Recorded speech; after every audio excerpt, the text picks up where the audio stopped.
안녕하세요. 강대원 약사입니다.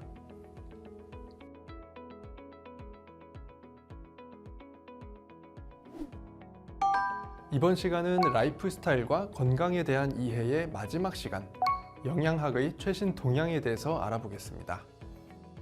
텔로미어에서 분자 영양학까지 건강을 유지하기 위해 영양학 분야에서 연구하고 있는 새로운 동향들을 함께 살펴보도록 하겠습니다. 텔로미어라는 용어를 많이 들어보셨을 텐데요. 세포의 핵 안에 있는 유전자 정보를 저장하고 있는 DNA가 있는데, DNA는 실처럼 긴 나선형의 구조를 하고 있습니다. DNA는 세포 분열기에는 실타래처럼 뭉치게 되는데, 이것을 염색체라고 합니다. 텔로미어는 염색체의 말단 부분을 가리킵니다. 화면에서 보시는 그래프는 헤이플릭 1개 그래프라고 합니다. 헤이플릭 1개 그래프가 의미하는 것은 세포 분열이 활발하게 진행되다가 어느 순간이 되면 세포 분열이 멈춘다는 것을 의미합니다. 미국의 과학자 헤이플릭이 발표해서 헤이플릭 1개라고 부르는 것이고요. 세포가 계속 분열해서 오래된 세포는 없어지고 새로운 세포가 생성되면 영원한 삶이 가능합니다. 그렇지만 세포 분열에는 한계가 있다는 것이죠. 그렇다면 세포는 왜 끝없는 복제가 불가능한 것일까요? 바로 텔로미어 때문입니다. 그림에서처럼 세포는 분열할수록 텔로미어의 길이가 짧아지게 되고, 텔로미어가 거의 소실되면 세포 분열이 멈추는 것입니다. 참고로 대부분의 인간 세포의 분열 횟수는 50에서 70회 정도라고 합니다.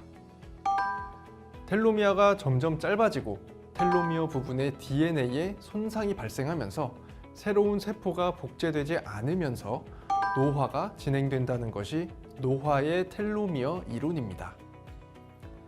현재 그리고 미래의 생물학, 생화학, 영양학 등 건강 분야의 핵심 연구 주제 중 하나라고 할 수 있습니다. 그런데 짧아진 텔로미어의 길이를 다시 연장시키는 효소가 발견됐습니다.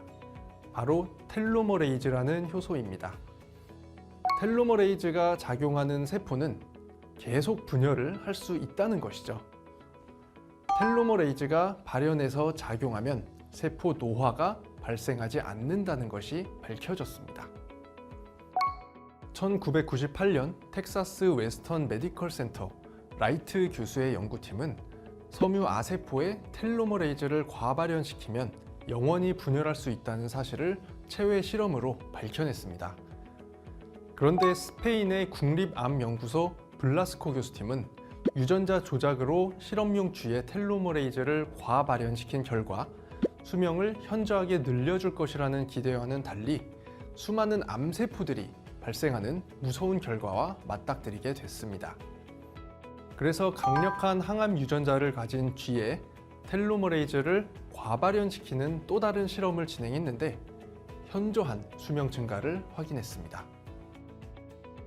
하버드 대학교 다나파버 암연구소 데피노 교수팀은 2010년 네이처지에 일시적인 텔로머레이즈 발현으로 노화 상태의 조직이 정상 수준으로 회복된 동물 실험 결과를 발표했습니다. 그리고 직전에 말씀드린 텔로머레이즈 과발현 연구를 진행했던 스페인 국립암연구소 블라스코 교수팀이 2012년 엠보 분자의학지에 발표한 연구에서는 텔로머레이즈를 바이러스를 이용해서 외부에서 주입하는 방식으로 쥐의 수명을 증가시키는 결과가 나왔습니다. 이 연구는 지속적인 텔로머레이즈 발현으로 인한 암 발생 문제를 감소시켰다는 의미가 있다고 주장했습니다. 텔로미어를 합성하는 텔로머레이즈의 효과는 입증이 되었지만 텔로머레이즈를 적용해서 텔로미어를 연장시키는 것은 암 발생이라는 새로운 문제를 유발시키는 것입니다. 이는 세포 복제 과정에서 DNA가 필연적으로 손상될 수밖에 없다는 가설이 등장하는 배경이 됐는데요. DNA 손상은 유전자 정보를 변화시켜서 돌연변이 세포, 즉 암세포를 발생시킨다는 것이죠. DNA 손상의 원인으로는 인간의 세포 복제 과정이 완전한 과정이 아니기 때문에 오류가 발생할 수밖에 없다.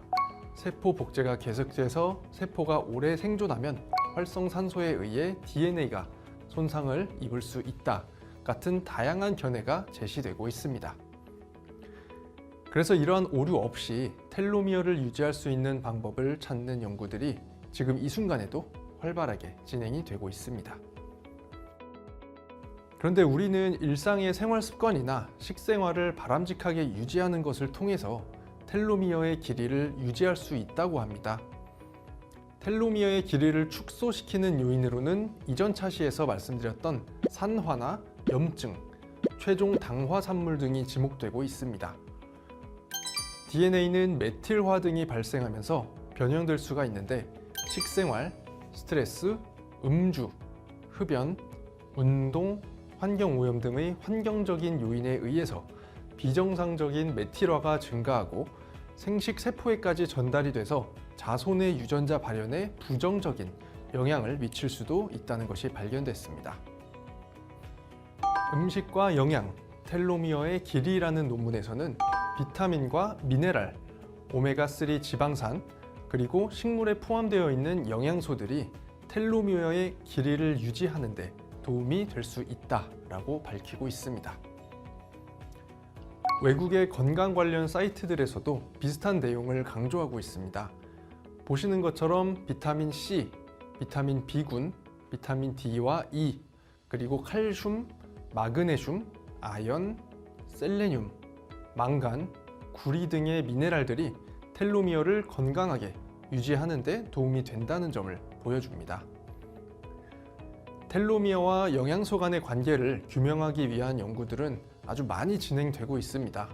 위에서부터 순서대로 비타민 B군과 비타민 D 보충, 두 번째 논문은 비타민 B군, 세 번째와 네 번째는 비타민 D, 마지막은 비타민 C가 텔로미어에 도움이 된다는 연구들입니다. 비타민 E와 오메가3 지방산도 긍정적인 영향을 미친다는 연구들이고요. 세 번째는 식물 영양소인 카로티노이드, 네 번째는 역시 카로티노이드인 루테인과 지아잔틴, 그리고 비타민 C를 함께 제공하면 도움이 된다는 내용입니다. 마지막은 또 비타민 D에 관련된 논문입니다. 결론적으로 텔로미어를 인위적으로 유지하기 위한 연구들은 지속되고 있고 현재로서는 필수 영양소의 보충을 통해서 텔로미어를 보호할 수 있다는 점이 중요합니다. 분자 영양학에 대해서 알아보도록 하겠습니다. 기존의 영양학이 영양소의 기능성을 규명하는 데 초점이 맞춰지고 있었다면 분자 영양학은 인체가 생존을 위해 섭취하거나 생체에서 합성 혹은 분해하는 과정에서 생기는 영양소 분자와 대사체 분자들이 생물학적 현상의 발현에 미치는 영향을 연구하는 학문입니다. 영양 성분이 인체의 유전자를 조절하는 신호로 작용하기 때문에 어떠한 유전자가 영양 물질과 상호작용하는지를 분석하는 것인데 그 효과는 분자 수준에서 발생하고 질병들의 중요한 영향들을 미치게 됩니다. 유전자의 변화에 따라서 영양소의 흡수와 이용 등 대사 변화에 영향을 주는 현상을 유전자 다형성이라고 하고 영양소와 식품 자체가 유전자 및 단백질 발현에 영향을 주기도 합니다. 이렇게 영양소와 유전자의 상호작용을 연구하는 학문이 분자 영양학인데요. 개인의 유전자의 차이에 따라서 영양소가 제공된다면 개인 맞춤 영양에 한 걸음 더 다가가게 된다는 의미가 있습니다. 후성 유전학은 유전자 구조 이외에 외부 인자에 의해서 유전자 발현이 조절된다는 점을 연구하는 학문입니다. 조상으로부터 물려받은 유전자가 변하지 않는 것이 아니라 환경 인자에 의해서 변할 수가 있고 유전자가 왜 또 어떻게 변화하는지 그리고 그 변화의 결과가 무엇인지를 연구하는 것이죠. 예를 들어 유전자는 자국 내의 환경, 음식, 흡연, 감염, 스트레스, 환경오염, 사회적 환경, 운동, 음주, 약물 등의 원인으로 변화할 수가 있습니다.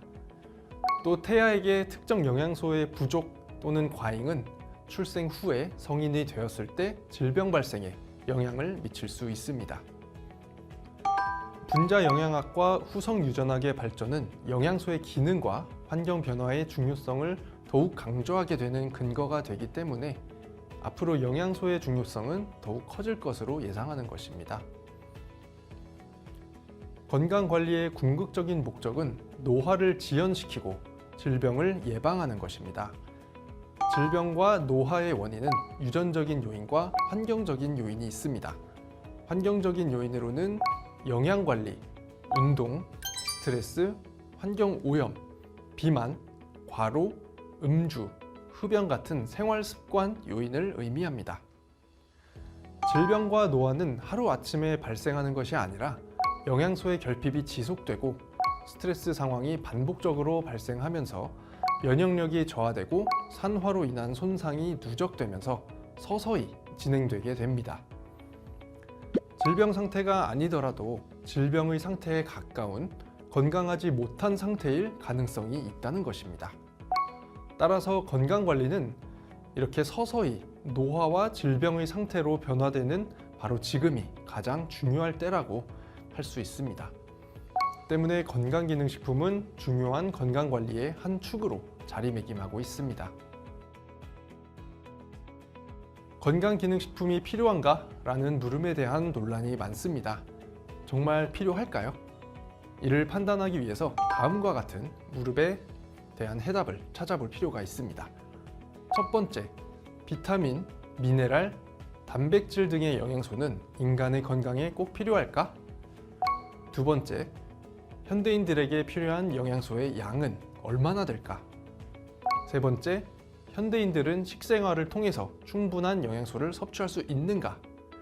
혹시 불가능하다면 대안은 어떻게 될까? 네 번째, 건강기능식품의 섭취가 건강 증진에 실질적으로 도움이 되는가? 참고로 국민건강영양조사에 의하면 우리나라 국민들에게 칼슘, 칼륨, 셀레늄, 오메가3, 철분, 엽산, 리보플라빈, 비타민 A, C, D 등이 부족한 것으로 나타났습니다. 이러한 영양소를 어떻게 보충해야 될까요? 많은 분들이 영양소를 권장량만큼 섭취하면 된다고 알고 있습니다. 그렇지만 권장량의 개념은 건강에 문제가 발생하지 않을 최소한의 섭취량입니다. 영양소는 건강에 문제가 되지 않을 만큼 섭취하는 것이 아니라 최적의 건강 상태를 유지하는 데 필요한 만큼 섭취하는 것이 중요합니다. 그림에서는 충분 섭취량으로 표시된 만큼 섭취하는 것이 중요하다는 것입니다.